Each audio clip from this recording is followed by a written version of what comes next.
why I think it's funny whenever dumb motherfuckers say, oh, what about our veterans? What about our veterans? Like, shut the fuck up. You don't give a shit about the veterans. Been a lot of it this year, but Pride Month is, of course, it's basically the high holidays when it comes to secular morality. And so just like Christmas time, when all of the stores decide that they are going to spruce up by putting holly in the windows and Santa receiving children to give them their Christmas wishes, just like that, Pride Month, we will festoon all of our corporate stores. Everything in America will be festooned with rainbows. Exactly. You just said it. It's like Christmas. It's a bullshit capitalist commodity backed holiday for you to just go out and purchase stuff. And it's not even like that, really. It's not even like a holiday. It's just like corporations just remember that like queer people exist for a month. That's it. Festooned with the new Pride Progress flags. The rainbows are passé. And we know that already because they didn't include enough BIPOC, transgender little people. So we have to have the world's ugliest flag, the Pride Progress flag, which is the rainbow flag, but it has that weird triangle that comes in from the side, but also has some light pink and light. They're so mad. I'm sorry.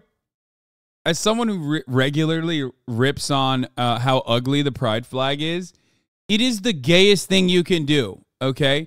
To constantly talk about, like, the color schemes of the pride flag and how fucking unaesthetic it is literally the gayest thing you could do. You might as well be sucking a cock while you're talking about this, okay? And I say this as someone who talks about it all the fucking time. The only difference is, like, I have no confusion about my sexuality, and I also have no fears about what my sexuality is or what it might be, unlike many of these other dumbasses, okay? It's just like, yeah, it's lame. Everybody knows that. You fucking make commentary around it for 35 minutes. It's like, just, you know, be normal, please. Holy fuck. They blew on it and all of the rest. It's all very exciting stuff. Now, you might be wondering to yourself, why is it that there is a universal wave of celebration of Pride Month? After all, isn't this a country where a large segment of the population actually is traditionally religious? In fact, isn't America the most traditionally religious Western country in terms of... Wait, what? What the fuck? Wait, what is he saying? Dude, the entire structure needs to capitulate to my demands. Me and like the small constituency that I represent, okay? Everyone's like me. Me. Church attendance in terms of people who believe in Judeo-Christian morality with regard to sexual mores. Isn't this a country where... Yeah, dude, totally. Yeah. Hold on. Let me see something.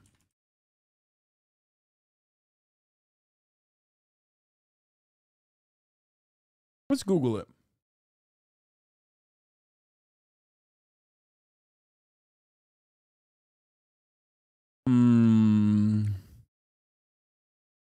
This is from 2022. Wow.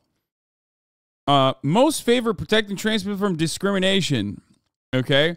Strongly favor. 64% of Americans strongly favor protecting trans people from discrimination. Interesting. Wait, hold up. There's only like one group of Americans that strongly do not favor it and strongly favor the exact opposite. Okay? And those groups, that group of people is white evangelical Protestants. It's not even Jews, which Ben is supposedly a part of. It's literally Ben LARPing as an evangelical Protestant white guy. Okay? That's such a strange fucking take. It's so odd. Like, overall, the notion that, like, the broader American base, you know, just like every regular old American wants to fucking melt trans people, like Ben Shapiro, is ridiculous, is not true. Okay? Now, the irony here is Ben is doing yet another fun Mott and Bailey situation where he also incorporates, perhaps deliberately, Christianity as a whole into the homophobia bracket, which is not true. Plenty of Americans that go to church also do not care about LGBT people in this, like, do not want to harm LGBT people and are perfectly open-minded about gay people. There are plenty of gay people and trans people that even go to fucking church. Okay? So the idea that like churchgoers number or like the believers in Christianity number or the believers in Judaism number has anything to do with like homophobia and being anti-queer is a silly one. Okay? Incredibly silly one, as a matter of fact. But like I said, especially ironic that Ben Shapiro, who is Jewish, is saying this, considering that like the Jewish population and their perspective on the LGBT population is incredibly supportive. Here's one other group that is actually a lot more supportive than the white evangelical Protestants, which are in a league of their own. Muslims in the United States of America. That's right. Muslims in the United States of America are more open-minded and more tolerant to LGBT people existing in society than white evangelical Protestants are. This is yet another case of Ben Shabibo trying to claim that there are more people that feel like he does than there are not, when the data does not show that. Okay? There are even churches that are starting to actively, vocally support the LGBTQ community. I hate being lumped in with those biblical cultists. Yeah.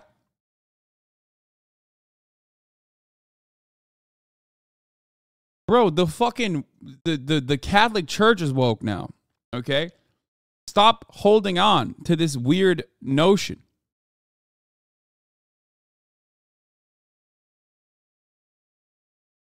As somebody with a background in evangelicalism, why evangelical Protestants literally look at churches that are accepting of LGBTQ as being literal plots by Satan to fool people into thinking they're with Jesus when they're not. Yeah.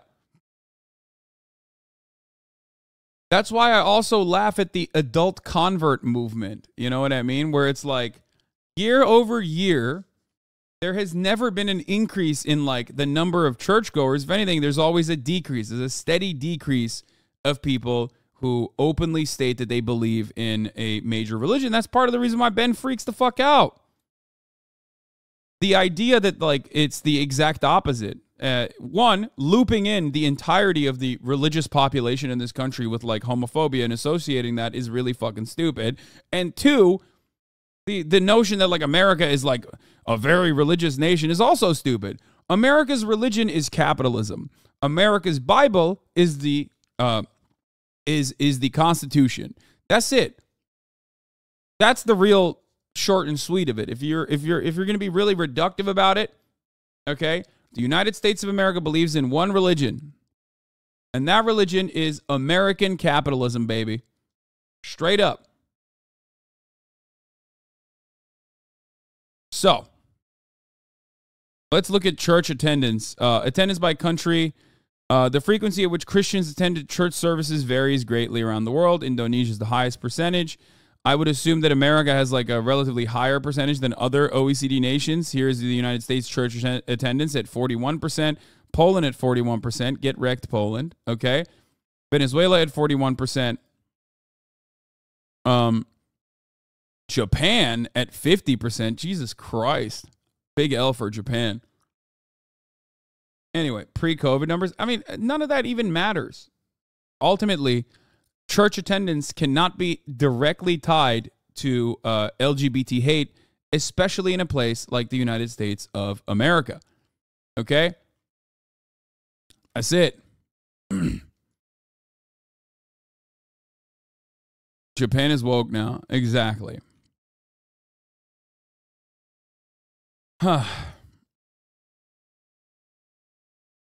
Japan's percentage is only so high because there aren't a lot of Christians in Japan. It's mostly Buddhist and Shinto. Yes, church implies Christians. Christian demographics in these countries and their attendance is what they're looking at. Okay? So Ben, once again, is not in the business of actually informing his audience. He's in the business of cutting propaganda. And in that business, his business is good, especially during Pride Month. he is going to try and lie to you. And that's precisely what he's doing. So we went through a bunch of the talking points piece by piece. So let's continue. Where there still is a pretty significant split over the question of the morality of, say, whether a boy is a girl or a girl is a boy. Well, yes, there is, but not in the halls of corporate America. And then you might wonder, well, hold up a second. Isn't corporate America answerable to the people? I mean, after all, doesn't corporate America have to cater to the market? We've been told that capitalism turns everything into a matter of making money. And when you ignore half the audience in the United States, you're probably shrinking your audience size. If you just stayed neutral, wouldn't you be better off? Let's say you just didn't celebrate Pride Month. Once again, this is a market condition. If you love the free market, you can try and boycott it. But, you know, going beyond that is going to be silly. And if you think that half of the United States of America is anti-gay or cares about gay people that much, you are delusional. You are wrong. That is not correct. The notion that even half of the country is actually actively Republican is a silly one, but they love saying that because we live in a two-party system. That is not the case. If anything, the plurality doesn't vote, usually, which means there are more people who are voter eligible that don't vote than vote for either party, okay? It's just the fucking freaks that care about this shit. As a matter of fact, that is precisely the reason why corporations, knowing all of this, is actively making these market decisions. Pride Month is pandering to the LGBT community for the entire month of June. They look at the broader American public. They look at who has disposable income, and they make these decisions before Ben Shapiro and the others get upset about it and start fancying themselves as like corporate marketers, okay? You can cry about it as much as you want, but ultimately, it's not the case. We have looked at studies over and over again on this fucking broadcast. People do not care about LGBT values one way or the other. Republicans don't even care about companies pandering to the LGBT community during the month of Pride. The people that do care, unfortunately, are the fucking loudest people, though. That is the issue. Chatters, I would appreciate it if you didn't give the attention to the person that is like very clearly 14 years old, because they're super desperate for it. Sometimes we're not going to get to it, and we're not going to be able to ban them immediately. But like, you don't have to do that. You don't have to like immediately respond to them. Okay? Let's continue. You didn't celebrate like Christian morals and mores, but you also didn't celebrate Pride Month. All you do is you sell shoes. You're a shoe store and you sell shoes. You have like a giant rainbow display talking about RuPaul's gallivanting around in high heels. And at the same time, you don't have like pictures of nuns wearing shoes. It's just a shoe store. Right? You might think to yourself, wait, wouldn't that be the safest approach for corporate America? Again, it's not nuns versus gay people. Okay, one is like a profession or a religious belief which exists in society, certainly. The other is just a group of individuals that also exist in society that have no choice. Like, they're just who they are. Okay, if people were as Christian as Ben Shapiro claims they are, by the way, you're Jewish, don't know why you keep fucking talking about Christianity, don't know why you keep talking about fucking nuns. Like, I don't know what that's going to do for you, okay? Oh, that's right, it's because you are cucked. You're a Christ cuck. That's the only reason why you're talking about it, because your entire audience is full of Christ cucks. That's precisely the reason why you're talking about this. Anyway,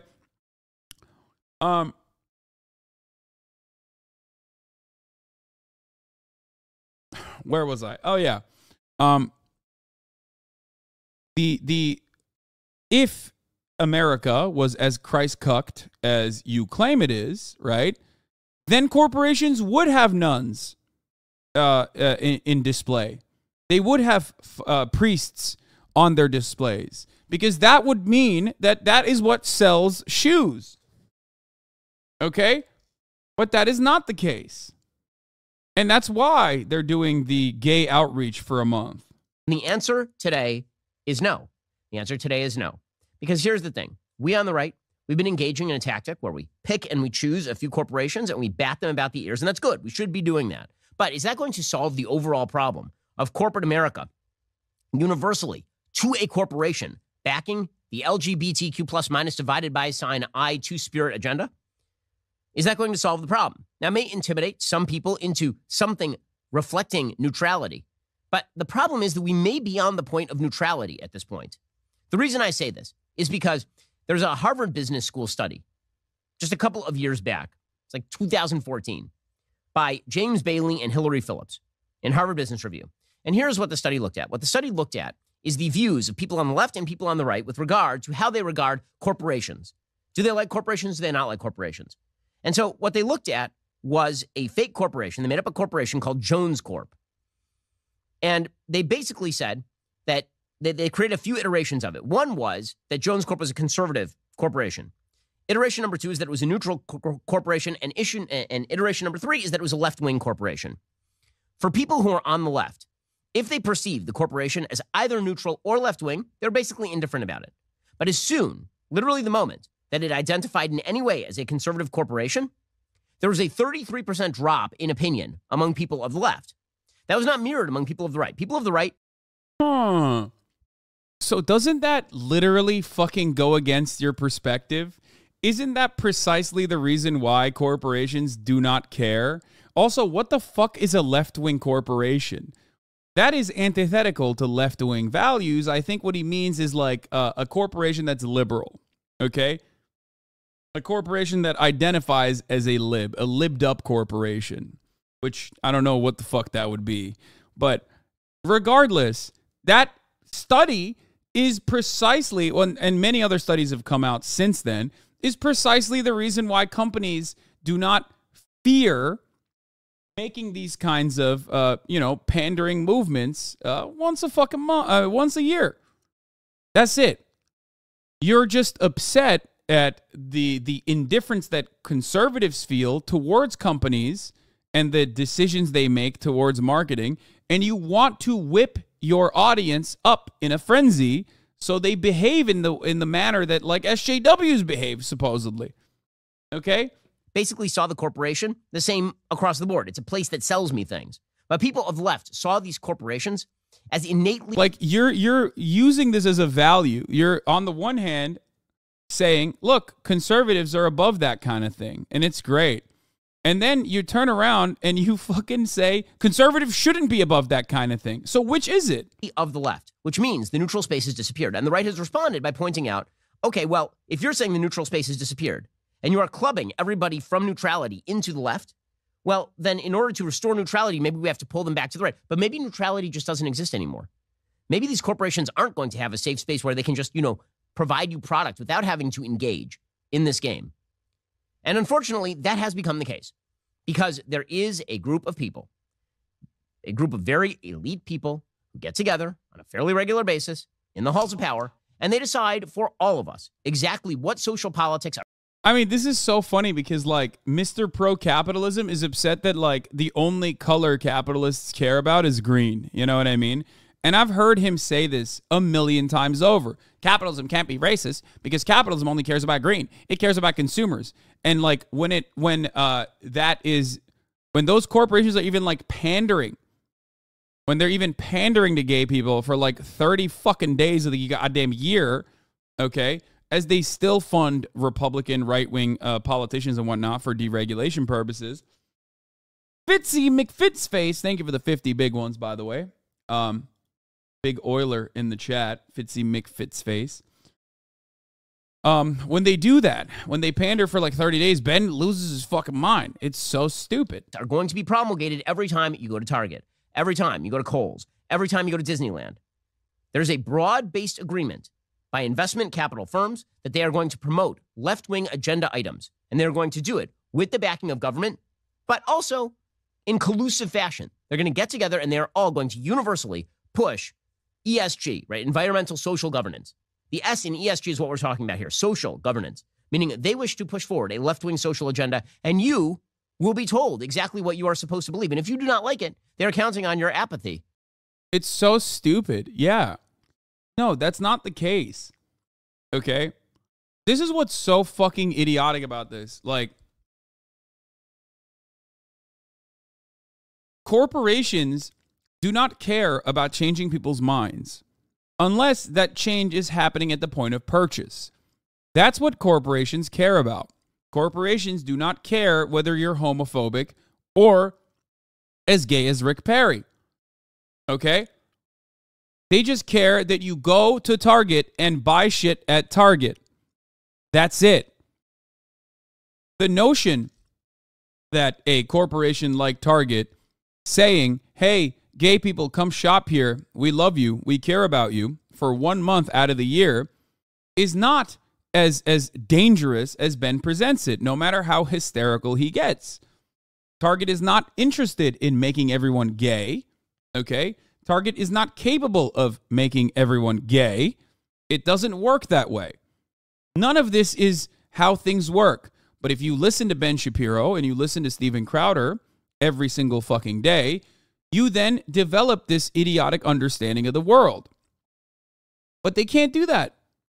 The real indoctrination occurs at the point of education and inside of churches and inside of family households, okay? Conservatives have only one way to continue that indoctrination because ultimately, people don't care about whether someone is gay or trans or whatever the fuck. At most, they'll feel apathy, okay? They don't care. This is all socially learned behavior that they are learning from those 3 points that we're mentioning. It's not Target. Nobody fucking goes to Target and goes, oh, I'm gay now. Maybe they can be a little bit more open-minded if society is more open-minded, which I do think it's a good thing. I don't have an issue with that at all. But Ben tries to make it seem as though they are brainwashing your children to be gay. No, your kid is gay, okay? Not every child is, but your child might be, and that's it. So when the only thing you're trying to mask in that regard, when you yell about corporations, private businesses, saying that they're open-minded to gay people, is that you want to stop that. You just don't want an environment that is non-hostile to that form of existence. That's it. That's the problem. The problem you have is not that corporations are turning your kids gay. The problem is that corporations or, other facets of society that you existed are saying, no, we're fine. Like, gay people exist. It's all right. It's good. And you want to stop that so that, there are more Benny Johnsons in the world. Gay men who hide their sexuality and repress it. And, they still have those sexual desires that they will express, that they will follow through on, just, while they have a wife. To make sure that there is no actual backlash. And if there is backlash, maybe it'll be sporadic. Maybe it'll die out. Because there's one thing they know above all, and that is that the entire ESG superstructure, the funding superstructure for this, is way larger than any individual boycott that conservatives can put together against Bud Light or put together against Target. So how exactly does this really corrupt system work? We'll get to that in just 1 second. First, if you don't trust the federal... Yeah, he's got to do his ad read real quick. Hold up. ...has become the way... Those 3 companies, retirement accounts, pension funds, mutual funds, and investment account in State Street. 98 to get started. Okay, so there is a he's selling precious metals, dog. Of course he is. Superstructure that has basically decided how exactly all of these businesses are going to operate. And that superstructure is dictated by the biggest investment firms on planet Earth. Those investment firms are essentially BlackRock, Vanguard, and State Street. According to Anson Frericks, who's a co-founder of Strive Asset Management and a former Anheuser-Busch executive writing for the UK Daily Mail, he says that these 3 companies control more than $20 trillion in assets, almost none of which is their own. Instead, they manage the money held in everyday Americans' retirement accounts, pension funds, mutual funds, and investment accounts. Together, those big 3 constitute the largest shareholders of nearly 90% of all the largest companies listed on the U.S. stock exchange, the S&P 500. So you have 3 companies that control $20 trillion in asset, and they're the largest stockholders in 90% of all the largest companies listed on the U.S. stock exchange. Those 3 companies are largely controlling pension funds. And it turns out they have an agenda. They collusively have formed an agenda together, and they've made clear this agenda. So let us flash back to just last year. BlackRock CEO Larry Fink talked about the necessity for the business elite with their left-wing social politics to dictate to literally every consumer of the West exactly how they should feel about controversial social issues. It's just, you have to force behaviors. And if you don't force behaviors, whether it's gender or race or just any way you want to say the composition of your team, you're going to be impacted. And that's not just not recruiting, it is development, as Ken said. Okay, so it's development, it's recruiting, and it is investment itself. Investing in ESG positive companies has become the way that all of these major corporations, these major investment firms, BlackRock, State Street, Vanguard, that is how they control the narrative in the United States of America. Again, okay. I love that Ben Shapiro, who's supposedly a libertarian, okay, losing his fucking mind at the very, according to him, grim reality that corporations recognize diversity initiatives sell. He's like, I love capitalism, unless that capitalism means we're selling product to gay people. I don't like that kind of capitalism. We need to hone that kind of capitalism in. We need to stop that capitalism immediately. That's when I become a woke anti-capitalist. Like, that's it, man. It's it. Gay people have disposable income, you fucking dingus. That's the whole point. That's why they're doing this, okay? It's ridiculous. Like, oh, I love capitalism, but I want to make sure that it's homophobic capitalism. Never thought I'd hear the argument that BlackRock is woke now. No, there's actually a hidden truth there. People do not like corporate consolidation. Okay, Republicans don't like it either. So BlackRock is a good villain that a lot of people recognize is a villain in the space, right? BlackRock is basically the corporate entity that perhaps most signifies capitalism and its worst aspects. Okay? So they point to BlackRock and they say, we're mad at BlackRock too. But why are we mad at BlackRock? Because they're making everybody gay. It's an acceptable way to be anti-capitalist for right-wingers, okay? Because everyone has that populist, that economic populism in them, okay? Everybody's got that dog in them. That's why that shit is so fucking popular, which is precisely the reason why they have to find a new way to have that anti-capitalist dog bark. It's not BlackRock's corporate consolidation that's bad. It's that corporate consolidation is actually turned into homifying the children. Graham Waters, thank you for the 5. Get the subs. Okay?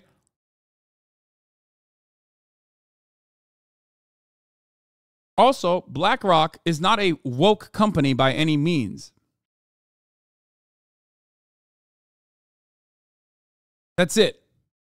Like, if you think that, like, BlackRock is woke, you probably are of the mindset that, like, Jeff Bezos is woke and a leftist or something.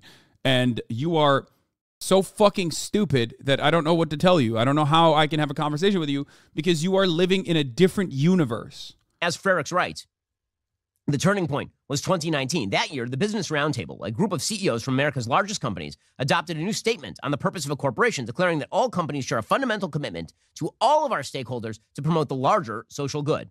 188 American CEOs signed on. Among them were the CEOs of the Big Three and other large financial institutions like JP Morgan and Bank of America, and many of the companies they own. That includes Target, Disney, and Coca-Cola. The Big Three began to issue guidelines on how they expected their portfolio companies to honor this commitment by implementing those ESG targets or scores. And so they immediately started leveraging in left-wing social engineering into all of these companies. The Big Three wield enormous influence over pretty much everything that happens inside of these companies. And you know who knows that is Joe Biden. So according to Beth Brooke Marciano. Yeah, we should break it up. No. We should enforce some regulatory mechanisms. I agree.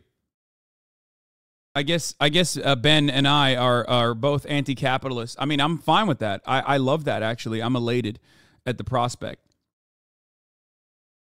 You know, what are we going to do about it, Ben? Let's hold hands and get together and finally eviscerate the scourge of BlackRock. Finally, eviscerate the scourge of global finance capital. Let's do it. I love that. I fucking love that. What's the plan here? And that's the point. There is nothing. They just don't want BlackRock to do gay shit. That's it. Or not even BlackRock. I can't believe I'm like taking his argument seriously. They just don't want to see the rainbow flag for the month of June.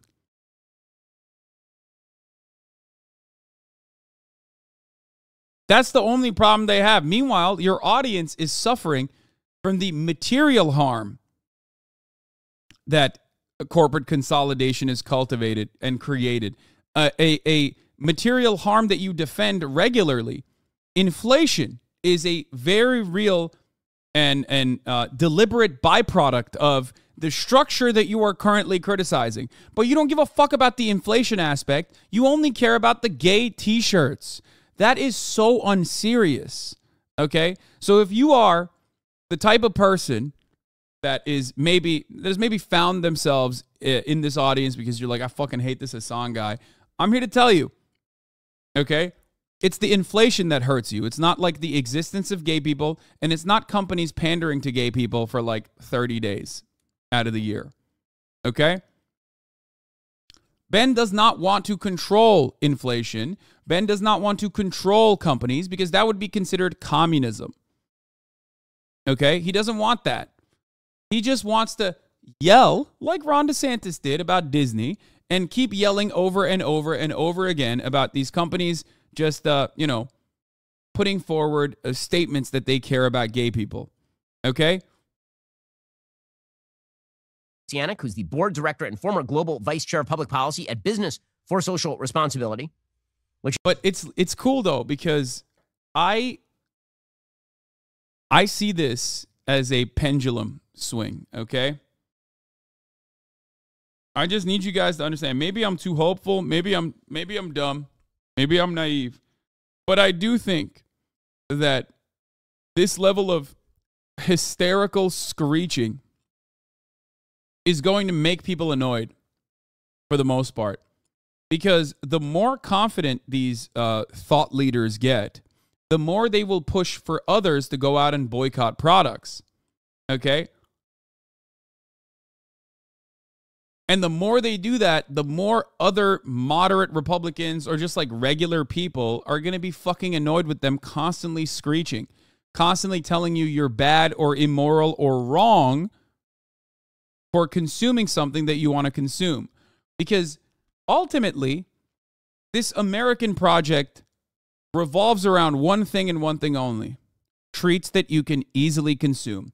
Easily accessible, relatively affordable treats. When you fucking shut off the treat faucet, all of a sudden, people start recognizing, wait a minute, my financial situation is fucking dire. I hate my boss. I hate my life. I feel isolated. I feel alienated. I have no sense of fucking community. And now you're telling me that I can't go to Applebee's because they said they love gay people? Well, fuck you. I'm going to go to Applebee's and I'm going to eat that gay jalapeno popper like it's a cock, okay? I'm going to suckle on that shit. You can't tell me what to do, okay? People are about to treat them the same way hoggies treated SJWs. Exactly. Exactly.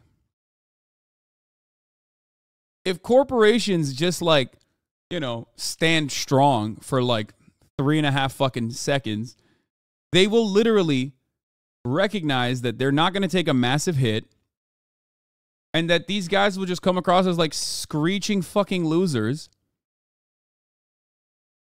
And inevitably the problem will go away while also harming their brands and their reputations, these guys' brands and reputations.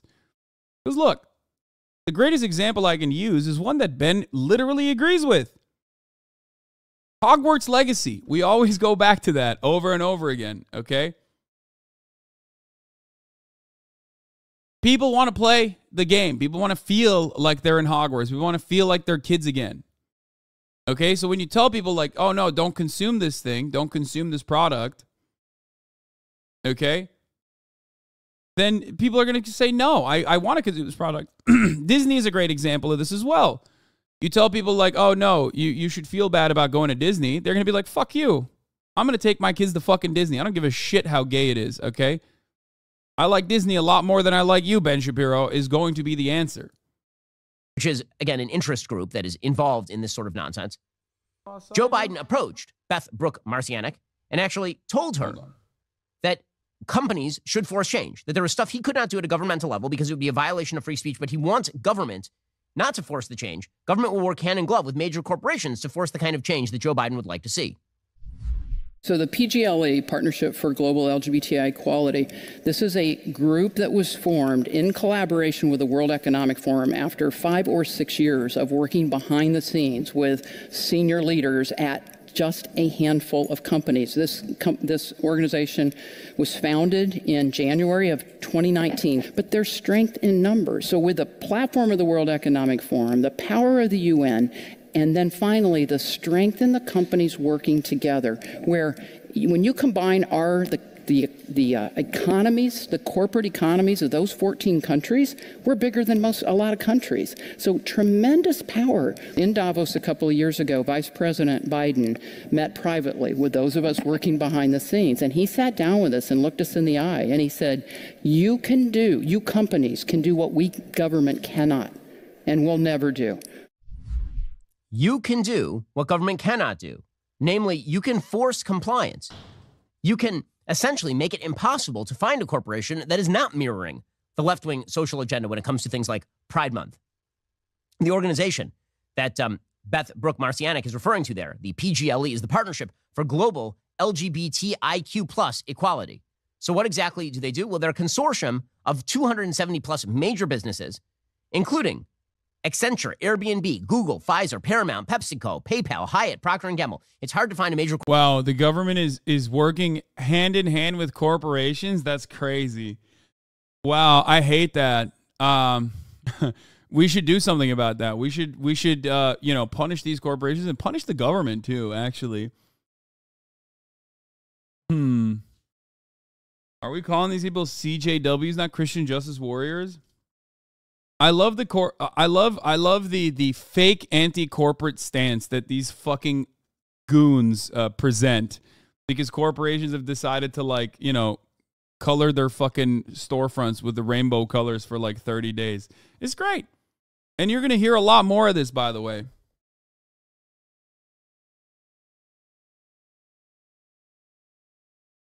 I'm on board, man. Let's do it. I'm on board.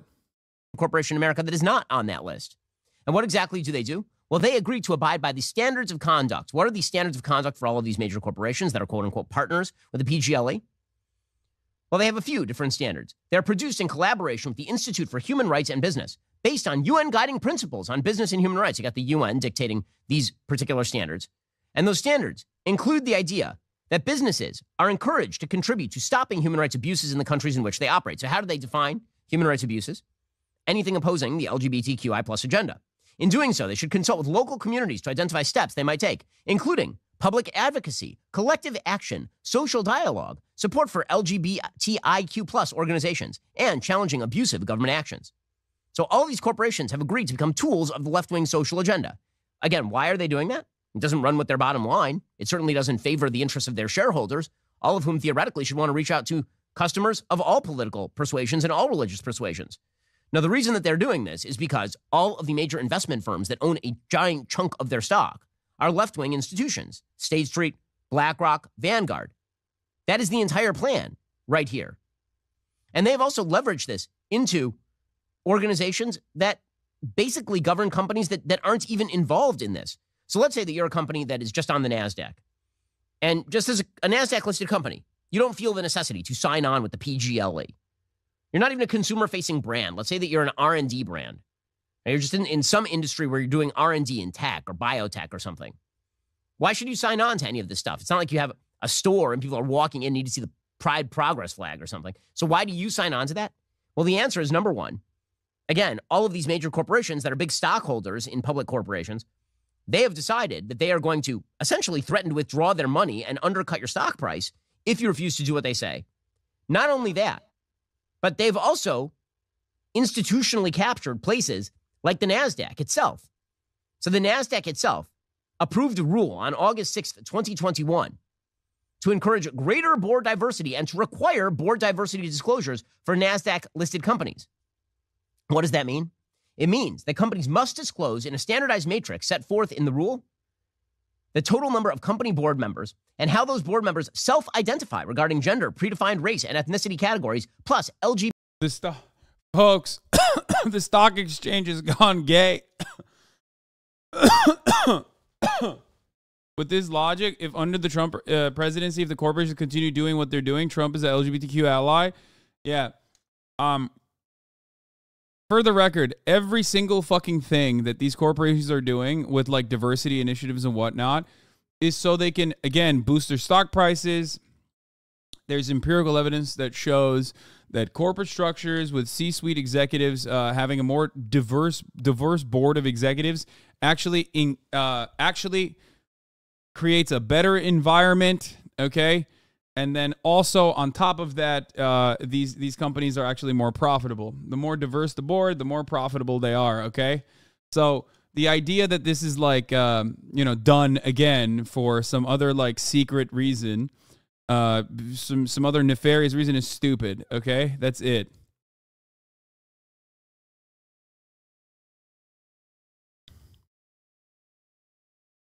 LGBTQ plus status. You are mandated to have a certain number of LGBTQI plus minus divided by sign people on your board if you're on the NASDAQ. And if you don't, then you have to explain publicly why you don't have enough lesbian little people on your board. That is the idea here. And the NASDAQ, they say that we are not going to necessarily delist you, but they have to publicly disclose the reasons they did not satisfy the objective. Presumably, at some point, if NASDAQ does not like your explanation, then they got a problem. NASDAQ will verify that companies have provided an explanation in the event of noncompliance. They won't evaluate the disclosure from a substantive perspective, but you know that's the next step. The next step will be the NASDAQ deciding that you don't have a sufficient justification for not having enough intersex little people on your board. And so maybe you have to be delisted. They've captured the commanding heights of finance.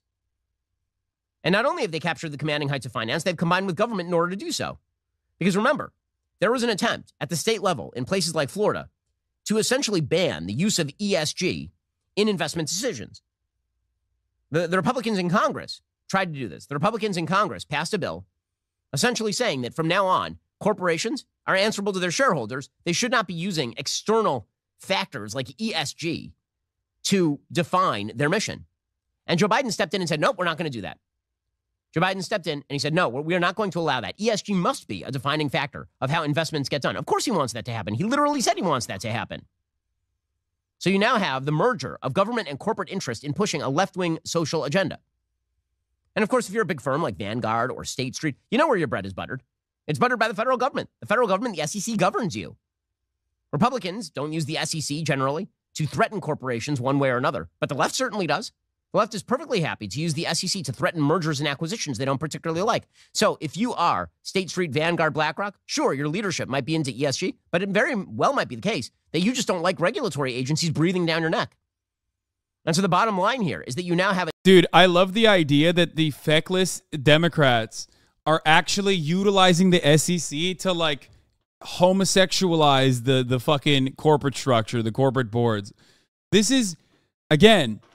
I need to repeat something, okay? Just take a breather and forget who you're listening to for a second. Forget like the academic terminology that Ben Shapiro is regularly fucking adding into the conversation and understand that what he is saying is completely fucking insane, okay?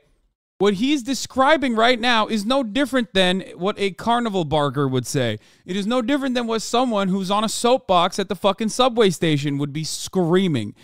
The Democratic Party is for some weird agenda, okay? The Democratic Party is operated by who knows what, but they want to make sure that everyone is gay. How are they going to make sure that everyone's gay? They're going to go to the stock market and utilize the SEC to ensure that these corporate boards are full of gay people. And then those gay people are going to make gay decisions, and those gay decisions are going to make your child gay. Remember how, just for a moment, like Ben Shapiro aesthetically is pleasing to liberals, okay? He presents himself as an intellectual. He presents himself as like a smart guy, okay?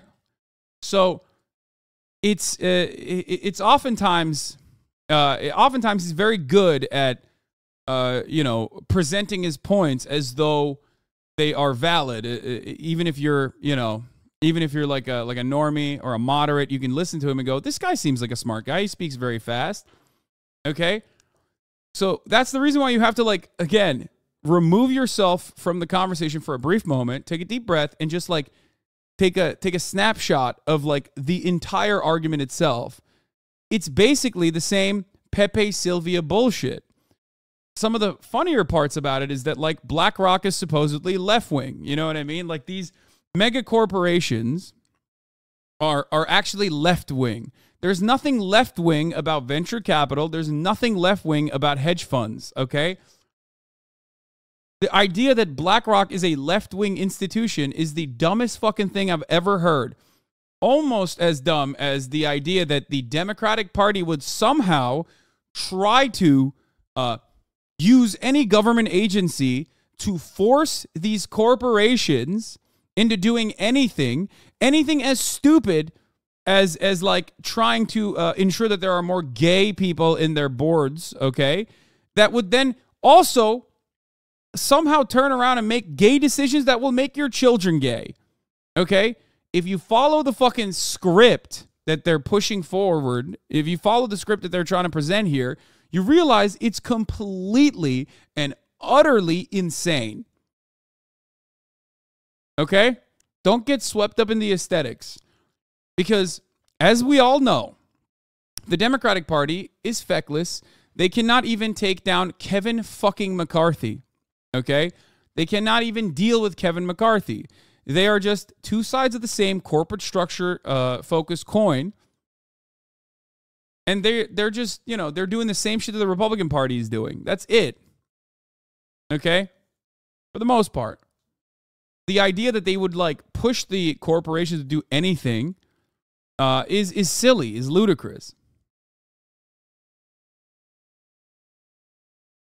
A daisy chain of left-wing social engineering, beginning with government, bleeding over into the corporate sphere, beginning at the top of investment finance, and then moving into nearly every corporation in America. And again, all these corporations, they can get away with it just so long as conservatives basically remain complacent about all of this. Yeah. And the way to take this corporate structure down, this entire system that's like designed to be gay, to queerify your children, by yelling about Target. Good job. Good luck, man. That seems great. It seems like you've really presented a solid solution here. Okay? That's a call to action. A call to action to do what? Not like organize your workplace, not one that understands how commodities are produced and where value is and where the actual power is if you're a regular working class citizen, but instead to just yell about Target. That's great. Surely this will work. It's also why corporations are able to force their own employees into silence. We'll get to that in just one moment.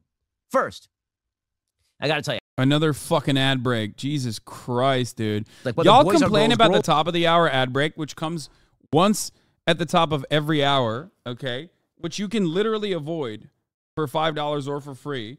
Meanwhile, Ben is just doing ad breaks through his fucking commentary, like 3 minutes 3 minutes of his commentary every time is fucking ad breaks, dude. It's crazy.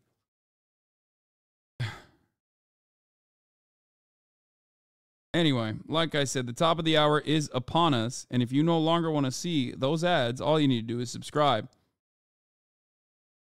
Which you can do for $5 or for free with a Twitch Prime. Or by getting gifted a sub, actually, if you're lucky. Here's the 3-minute ad break now. Girls are boys, and every form of sexual orientation is morally equivalent. In unison. Without anyone, like lockstep.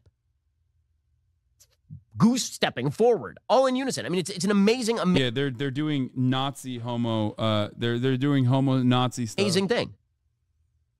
It is corporate fascistic ideology at work. Now, the left is always worried that corporations were going to turn everybody into the company man, but now they've captured the power of corporations, which is why you see them all rooting for Disney against Ron DeSantis these days, for example. It's why you suddenly see the Democratic Party talking about how big business is their friend. This would be the reason. And you can see the effects on individuals. Like, it takes actual courage in order for people to stand up, and they're very likely to get clubbed if they do.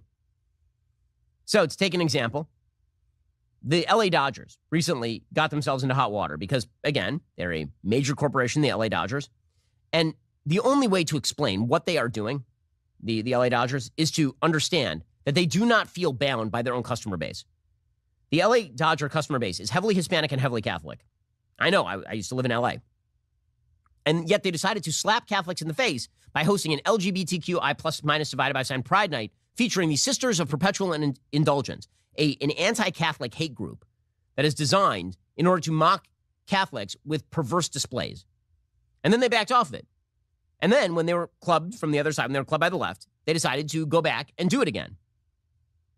Well, now you have certain members of the team who have decided to speak out. And this takes actual courage, as we'll see in a moment.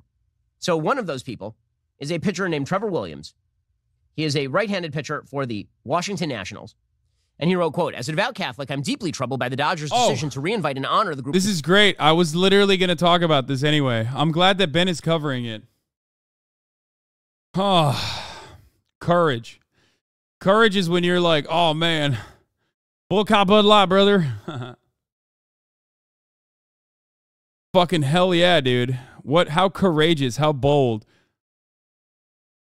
The Sisters of Perpetual Indulgence at their Pride Night this year. A Major League Baseball game is a place where people from all walks of life should feel welcomed, something I greatly respect and support. This is the purpose of different theme nights hosted by the organization, including Pride Night, to invite and honor a group that makes a blatant... Yeah, this is some snowflake shit, man. Bennett's point is literally our political adversaries are successfully using our own strat against us. Hold this L, loser. Yeah. Dude, if you're so fucking courageous, you wouldn't shit your diapers at the first sign of like a queer nun, okay? No, Mom, please do not. Oh no, don't do this. No, don't come over here. And you're getting her riled up. Wait, what? Yeah, I brought her in.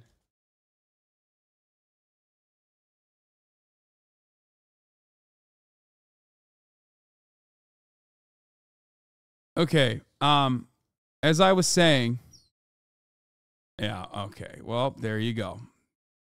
Mom has done it again.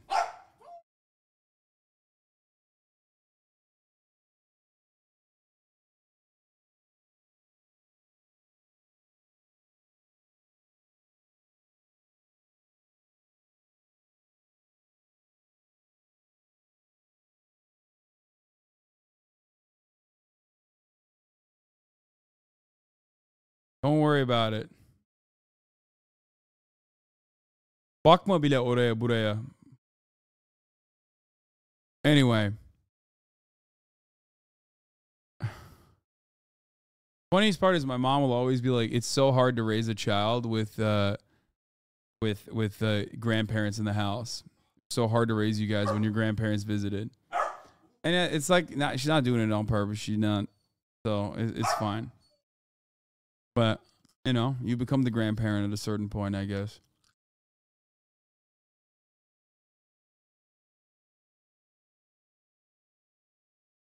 Anyway.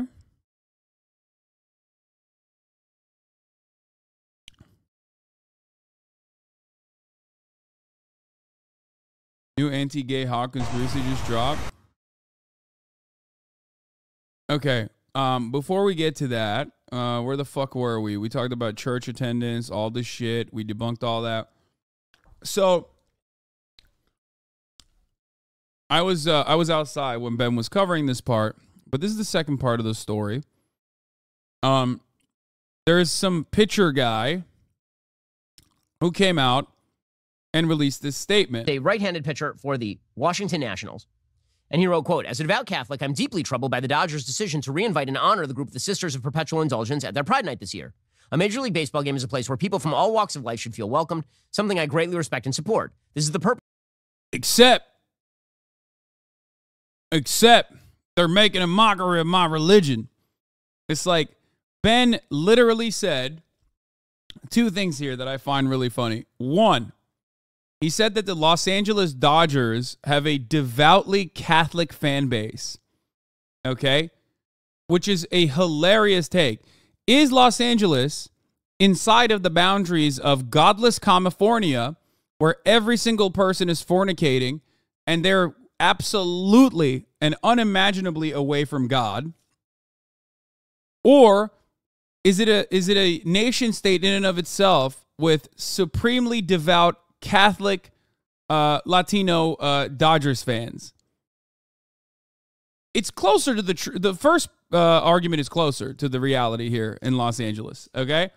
Obviously, for idiots like Ben Shapiro, who are trying to cut propaganda, they switch between the two.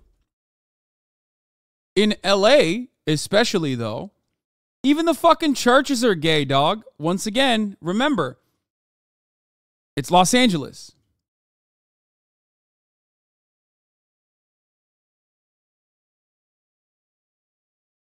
Now, the second part of this that I find really funny is that this guy is being celebrated as this, like, brave and bold, courageous guy. This is a courageous act. There is nothing courageous about shitting your diapers when you see, like, a troupe, like a musical troupe, okay? When you see a group of people that are doing, like, theater, okay? That's not exactly courageous to me. But I guess for a entire group of, losers and weirdos that have nothing else going on in their lives, this is how you are heroic. You're heroic. Why? Because you're posting. You're heroic. Why? Because you're chirping on Twitter. You're heroic. Why? Because you sent an email. It's so fucking heroic, man. That's awesome. I'm so heroic when I see nuns dancing around and I lose my shit and I piss my fucking pants. That's what heroism is, you know? That's what they were doing on D-Day. Our brave and beautiful veterans in World War II. What were they doing? They were storming the beaches of Normandy? No, they were sending concerned emails and concerned letters, crying. It's awesome. Purpose of different theme nights hosted by the organization, including Pride Night, to invite and honor a group that makes a blatant and deeply offensive mockery of my religion and the religion of over 4 million people in LA County alone, undermines the values of respect and inclusivity that should be upheld by any organization. Creating an environment in which one group feels celebrated and honored at the expense of another is counterproductive and wrong. It is a clear violation of the Dodgers' discrimination policy, which explicitly states that any conduct or attire at the ballpark that is deemed to be indecent or prejudiced against any particular group or religion is not tolerated. It seems that the Dodgers have made an exception in this case, doubling down that this group, which grossly disrespects and openly mocks many of the traditions and beliefs Catholics hold most dear, should be celebrated. I believe it's essential for the Dodgers to reconsider their association with this group and strive to create an inclusive environment that does not, to me... There's nothing more annoying than being the fucking traveling pitcher that, like, tells the city what they can and can't do. If anything, I'm certain that the majority of people that, like, originally were like, I don't really fucking know what's going on here, I don't really care about it, probably were like, fuck you. No, actually, this is fire. Suck my dick for writing this dumbass fucking essay, you fucking bitch. Okay? Like, imagine losing your shit at this, dude. Look at this. The team was under fire for rescinding its invitation to the Sisters of Perpetual Indulgence. It had said the group might fracture the night's spirit of unity.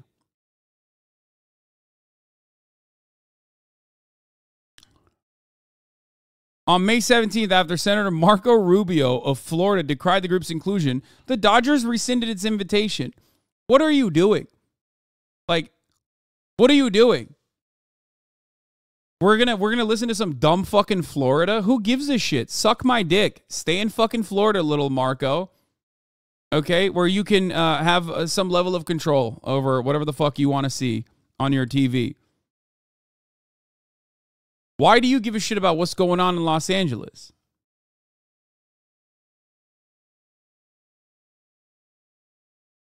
They mock Catholicism and encourage perversion of Jesus' tenets. The team didn't expressly agree, but it argued that the group's presence would be polarizing. The move came as aggressive right-wing demonstrators have targeted events known as Drag Queen Story Hour for threats and protests. The next day, LA Pride, which produces the city's eponymous annual parade and festivities celebrating LGBTQ nightlife and culture, dropped out of Pride Night. The Dodgers said that the episode provides an opportunity to better educate ourselves, find ways to strengthen the ties that bind, and use our platform to support all of our fans who make up the diversity of the Dodgers family.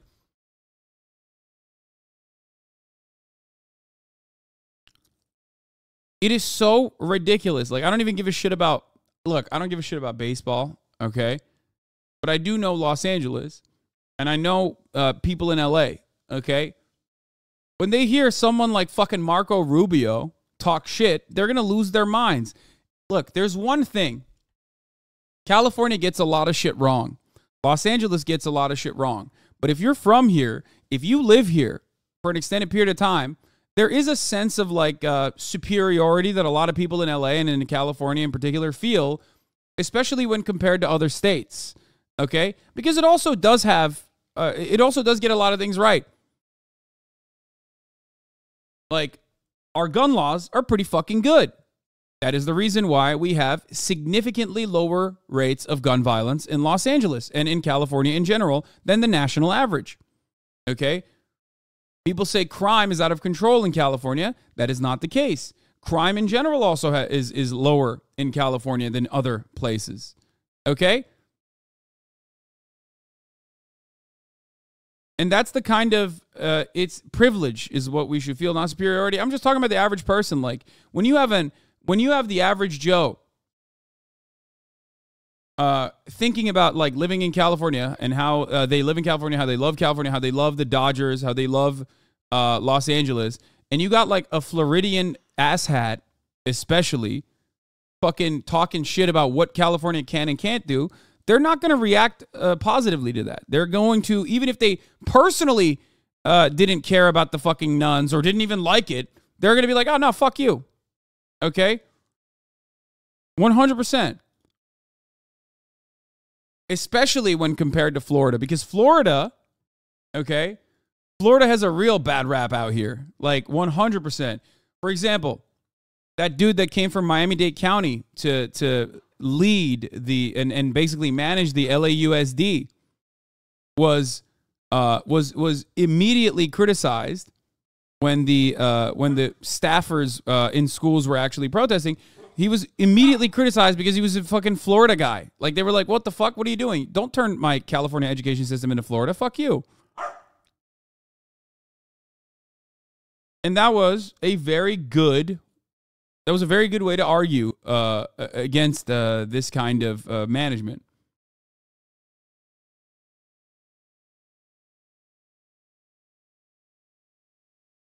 California has 9 gun deaths per 100K in 2023. That's 44 out of 50.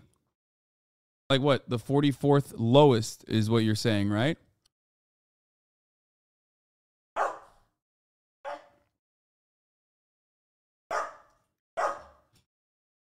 Yeah. Also, California gun violence used to be fucking higher too. California gun violence used to be higher. And then they started implementing gun control safety measures. And it worked. It fucking worked. The crime rate in LA is shockingly low for the huge population. LA never gets credit for that. Yeah, because the crime rate is silly in comparison to like seeing homeless people in the streets. When you see that, that's the real crime. That's the worst crime. Mean or disrespect the religious beliefs of any fan or employee. I also encourage my fellow Catholics to reconsider their support of an organization that allows this type of mockery of its fans to occur. I know I'm not alone in my frustration, hurt, and disappointment about this situation. As Catholics, we look to Jesus Christ and the way he was treated, and we realize any suffering in this world unites us in him in the next. Okay, I mean, that is a courageous statement by Trevor Williams. He's not the only one. There's another MLB pitcher named Blake Treinen. Blake Treinen also put up a statement regarding all of this. Treinen, I believe, pitches for the Dodgers themselves. He put out a statement via one of his friends saying, quote, "I'm disappointed to see the Sisters of Perpetual Indulgence being honored as heroes at Dodger Stadium. Many of their performances are blasphemous. Their work only displays hate and mockery of Catholics and the Christian faith. I understand that playing baseball is a privilege, not a right. My convictions in Jesus Christ will always come first. Since I've been with the Dodgers, they have been at the forefront of supporting a wide variety of groups. However, inviting the Sisters of Perpetual Indulgence to perform disenfranchises a large community and promotes hate of Christians and people of faith. This single event alienates the fans and supporters of the Dodgers, Major League Baseball, and professional sports. People like baseball for its entertainment value and competition. The fans do not want propaganda or politics forced. By the way, Dodgers also has a Christian Faith and Family Day, which they also, I like that they're covering it like they fucking reignited this or restarted it, but like, no, they've hosted Christian Family and Prayer Day and shit like that too. You don't see the fucking left wing chirping about it. Don't they also do a prayer? Like, don't they also, I mean, I guess they sing the national anthem. They don't really like fucking sit. It used to just be called Faith and Family Day. Yeah. See, the return they announced of Christian Faith and Family Day. Because you gotta always fucking, shut these chirping little babies the fuck up. You know what I mean? Why the fuck is the Jewish man tumbling about the sanctity of Christian values? Because he is a dog to the white supremacist Christians, okay? That's just the reality. That's the reality. He is. He's their fucking dog, and it yips. And he goes, yip, yip, yip, yip, yip. All day, every fucking day. That's the only reason. They pray before every NASCAR race. Still, lol, nobody cares. Yeah. It's just more beer drinking time. Forced on them. The debacle with Bud Light and Target should be a warning to companies in professional sports to stay true to their brand and leave the propaganda and politics off the field. I believe Jesus died on the cross for my sins. This group openly mocks Jesus, the cornerstone of my faith. I want to make it clear I do not agree with nor support the decision of the Dodgers to honor these Sisters of Perpetual Indulgence. Okay, good for Blake Trinan. But then there's the story of Anthony Bass. So he's a pitcher for the Toronto Blue Jays. He shared a post on his social media in which he encouraged. Bro, I don't, like, who cares, man? Who cares? Nobody cares. This is another story that I was going to cover, though. It's pretty funny. This guy had to, like, do a press statement apologizing. Encourage the boycott of Target and Bud Light. Again, demonstrates the courage. Bro, he's so courageous. Because conservative movements largely revolve around fucking bike signaling, as I've told you. It's like basically saying being an overall unpleasant and intolerant person and like openly stating that you are intolerant and unpleasant is actually bravery. You're exhibiting bravery when you do that. Okay? You're demonstrating bravery when you fucking tell people that you just refuse to shower. You're stinky, you know? Thank you. Thank God. Thank God for these people that are just like fucking crying about the existence of gay people, you know? Why the fuck do these Christian nationalist fucks have this utopic nostalgia for the days of better values? Their childhood they're remembering was them being abused either emotionally, physically, or both, or worse, in the name of Jesus and Christianity. And you know this is true because they're hateful shitheads at adults, as adults, and that's learned behavior. Yeah. He shared a video calling on Christians to stop patronizing those companies.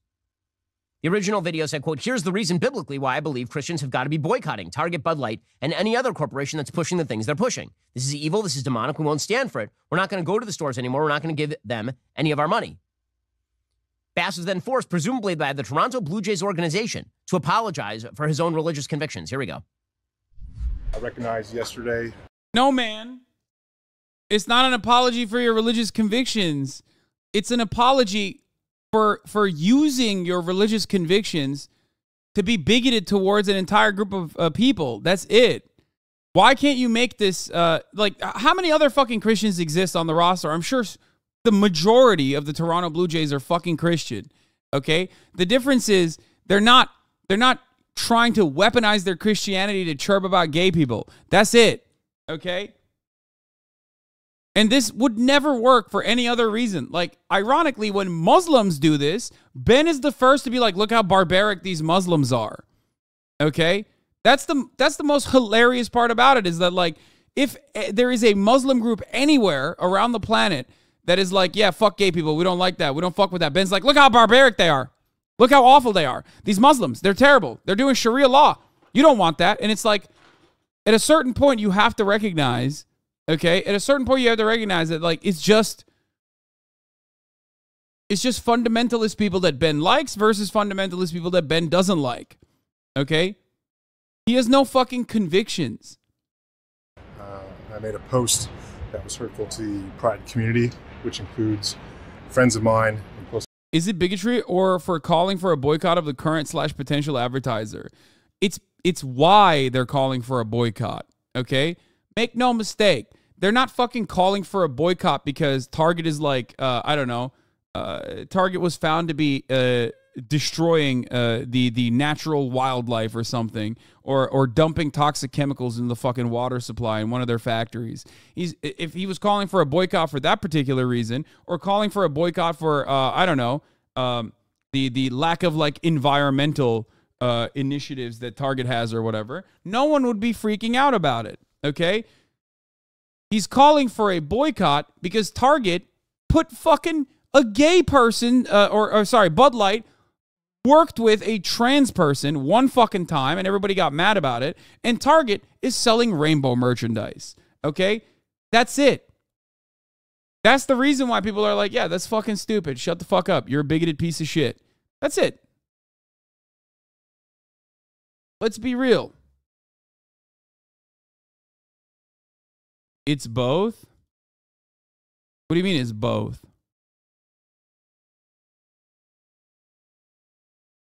Yeah, conservatives got one canned. Close family members of mine, and I am truly sorry for that. I do love this, by the way. I do love this. See, this was the video he reposted if you want to watch it. So this is the video he reposted, and that's why he was under biblically, fire. why I believe Christians ought to be boycotting Target and Bud Light and any other corporation that's pushing the things they're pushing. I think a lot of people make this into a political issue, or they say, oh, what's the big deal? If, is it really going to make that big of a difference? You definitely have to cater to a tiny percentage of the population that is deeply offended by people who don't want transing of the kids' material at Target. You have to cater to those people, not the other 98% of the American population. Wait, what? 98% of the American population? Like, what do you mean? What is the argument? That 98% of the American population wants to fucking stop Target from doing, selling Pride merch? You fucking delusional baboon. What the fuck are you talking about? Brother, if anything, it's literally the 2% that is like screeching nonstop, making it seem like there's anything more than 2% of the population that feels some type of way about this. Most people don't give a fuck. Okay? 98% of the population does not care. You don't even fucking care that much. You just care because it makes you money. You care because it gets clicks for you. Okay? So stupid. Okay, so if the solution isn't really individuals just standing up, and if the solution can't really be only sporadic attempts to boycott particular brands, what is it? We'll get to that momentarily. First, are you tired of breathing in? Oh my God, dude. Holy fuck. That they America. Left-wing social engineering. So how LeRae just dropped a diss track with Valkyrie, Aiden plus Andrew Tate and all the Minecrafters on YouTube. He said he was going to diss me in it too. I don't know if he actually ended up doing it. But exactly do you fight that? It's easy to say, you, the individual, you should get up and you should protest your corporation. Okay. I mean, that sounds great, except that then you lose your job and then you can't feed your family. Not everybody can work for the Daily Wire. So what exactly? Well, as a consumer, obviously, you can exercise choice, and it does work. But it's not enough. Choice alone is not enough, especially because we know you can't stop shopping at Target because it's the closest one in your neighborhood. So what do? We fucking cry about it online because then we can make it seem like we have a broader population of support than we actually do. So let's keep doing that, especially on TikTok. And if you get rewarded for chirping on TikTok, more people will keep doing it, even if they don't normally care about it. And that way, we can make it seem like we have an actual outsized population of people who care about it. From time to time when you do. And you can show corporations that they ought to be scared of the consumer. Bud Light, for example, is getting absolutely clobbered. Apparently, sales are worsening. They had a staggering drop of 29.5% for the week ending May 20th. Data from Bump Williams Consulting and Nielsen IQ. The funniest part about this Bud Light shit is that like every other beer brand has also done, again, gay pride parades and like literally every single other beer brand, every single other major beer brand that is a direct competitor to Bud Light, including Yuengling, has, of course, sponsored gay pride. Yuengling is literally owned by a Republican Trump supporter, and they have sponsored the Philadelphia Pride Parade. Okay? Because of course they do. Because that's a market. That's literally gay people drink beer. Okay? The idea that like you can find a brand that hasn't sponsored a gay pride parade or some shit like that is so fucking stupid. Okay? The only difference is that people don't know that Yuengling has done that because conservatives have not actually, paid attention to it close enough, I guess, or they don't give a fuck. What I mean?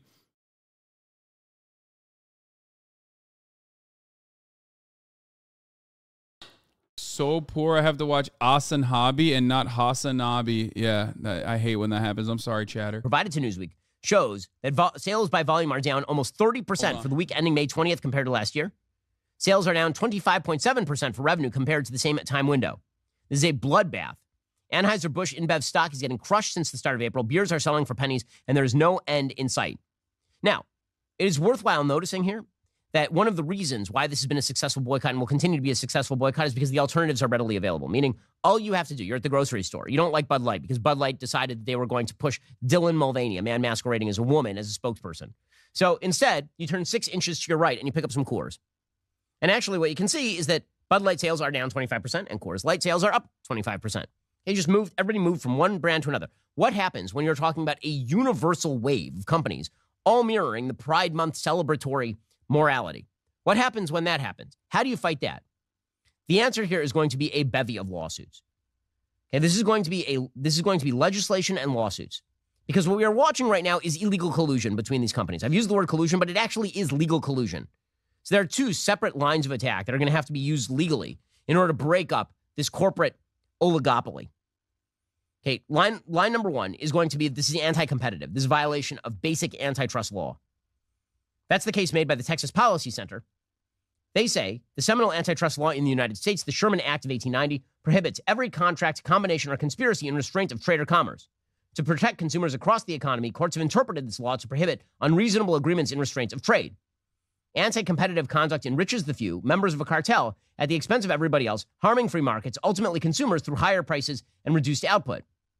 Agreements between competitors to fix prices, divide markets, or engage in certain forms of group boycott agreements prevent competition on the merits and are therefore illegal. As former DOJ Antitrust Division head Megan Delrahim has written, anti-competitive agreements among competitors, regardless of the purported beneficial goal, are outlawed because they reduce the incentives for companies to compete vigorously, which in turn can raise prices, reduce innovation, and ultimately harm consumers. For example, there was a case called FTC versus Superior Court Trial Lawyers Association. A group of lawyers agreed to stop representing indigent criminal defendants in Washington, D.C. until the city government agreed to increase their compensation. The FTC took them to court. They argued that this was a per se illegal conspiracy to fix prices and conduct a boycott. The lawyers defended their agreement as a justified strike in the public interest to increase the number of lawyers who could represent those particular defendants. The Supreme Court rejected the defense. So, you could easily see a situation in which there is a lawsuit against all of these companies, all of these organizations, for their ESG nonsense, their collusive ESG nonsense. In fact, Bloomberg Law reported just a little bit earlier this month. You missed it. Ben wants to invoke the Sherman antitrust on Bud Light because they support gay people. Fuck yes, dude. That's what I'm talking about, dude. Fucking rugged anti-corporatist Ben Shabibo. Let's fucking go, dude. Finally. Fucking finally. That's what I'm talking about. Brother, this is the dream, baby. Basic antitrust law. That's the case made by the Texas Policy Center. They say the seminal antitrust law in the United States, the Sherman Act of 1890, prohibits every contract, combination, or conspiracy in restraint of trade or commerce. To protect consumers across the economy, courts have interpreted this law to prohibit unreasonable agreements in restraint of trade. Anti-competitive conduct enriches the few, members of a cartel, at the expense of everybody else, harming free markets, ultimately consumers, through higher prices and reduced output. Agreements between competitors to fix prices, divide markets, or engage in certain forms of group boycott agreements prevent... Ben doesn't give a fuck when, like, antitrust laws are not utilized in any other facet of agricultural production, that ends up inevitably creating an environment that makes it so easy to raise egg prices, for example, or fucking the price of dairy or the price of meat, okay? But like the only time this fucking dipshit cares about antitrust is not on ISPs, which he has defended in the past as well. He only cares about it if it's like, you know, gay people existing. Corporations are pro gay people. That's awesome. And not even like pro gay people in general, just like pandering to gay people for approximately 1 month. Prevent competition on the merits and are therefore illegal. As former DOJ Antitrust Division head Megan Delrahim has written, anti-competitive agreements among competitors, regardless of the purported beneficial goal, are outlawed because they reduce the incentives for companies to compete vigorously, which in turn can raise prices, reduce innovation, and ultimately harm consumers. For example, there was a case called FTC versus Superior Court Trial Lawyers Association. A group of lawyers agreed to stop representing indigent criminal defendants in Washington, D.C. until the city government agreed to increase their compensation. The FTC took them to court. I love this. They argued that this was a per se illegal conspiracy to fix prices and conduct a boycott. The lawyers defended their agreement as a justified strike in the public interest to increase the number of lawyers who could represent those particular defendants. The Supreme Court rejected the defense. So, you could easily see a situation in which there is a lawsuit against all of these companies, all of these organizations for their ESG nonsense, their collusive ESG nonsense. In fact, Bloomberg Law reported just a little bit earlier this month that insurers are now being forced to rethink their approach to climate change as they assess the risk of being sued for antitrust violations. Munich Re, the world's biggest reinsurer, recently backed out of the Net Zero Insurance Alliance, citing what it called the material legal risks it would face if it remained. The defection was then followed by 2 more high-profile departures, with Zurich Insurance Group AG and Hanover Re also leaving. All 3 said they will still pursue net zero goals, but not in coordination with the alliance. Because, again, they are afraid that they're going to be sued for collusion. So that would be solution number 1. Solution number 2 is somewhat similar. That would be a share. This view of antitrust went out when Reagan got into office. The court now looks at consumer price benefit for the most part. I love how homophobia is going to roll back 40 years of conservative antitrust thought. Yeah, no, it's not going to happen anyway. It is pretty funny, though, that like he is demanding, again, antitrust law is perfectly applicable in AB InBev's case, okay? They have vertically and horizontally expanded and integrated to a degree where they maintain like almost every facet of like beer delivery and beer sales. Like they control all of it, okay? And this reality exists in pretty much every part of your lives, okay? You could absolutely utilize antitrust laws on like the overwhelming majority of mega corporations that control most of the market, whichever industry they're in, whichever sector they're in. Okay. And that is also, but of course that never happens. There's no regulation. There's rarely ever any antitrust regulation because our current understanding of antitrust regulation is that as long as the prices of goods and commodities remain low, it doesn't harm consumers, so they don't give a fuck, right? Ben wants to make an argument that, like, I guess people are harmed by AB InBev because they did a one-time Dylan Mulvaney ad on Dylan Mulvaney's Instagram, which is awesome. If this little of a thing is like getting Ben to just go back on all of his fucking free market values, I mean, great. I'm down. Fuck it. Let's attack these big corporations. I'm on board. Shareholder derivative claim. A shareholder derivative action is when shareholders basically say that corporate officers are breaching their fiduciary duties. All right, I'm going to bring Kai back Your fiduciary duty is to maximize the profitability and the viability of the corporation in which I am a shareholder. Your fiduciary duty does not involve doing the work of the Gay and Lesbian Alliance Against Defamation or the PGLE or whatever ridiculous ESG organization you have decided to join. Their shareholder actions can include anything up to and including conflicts of interest between the corporation and insiders, wasting of corporate assets, executive manager or board member breach of fiduciary duty. The law is going to be a solution to this.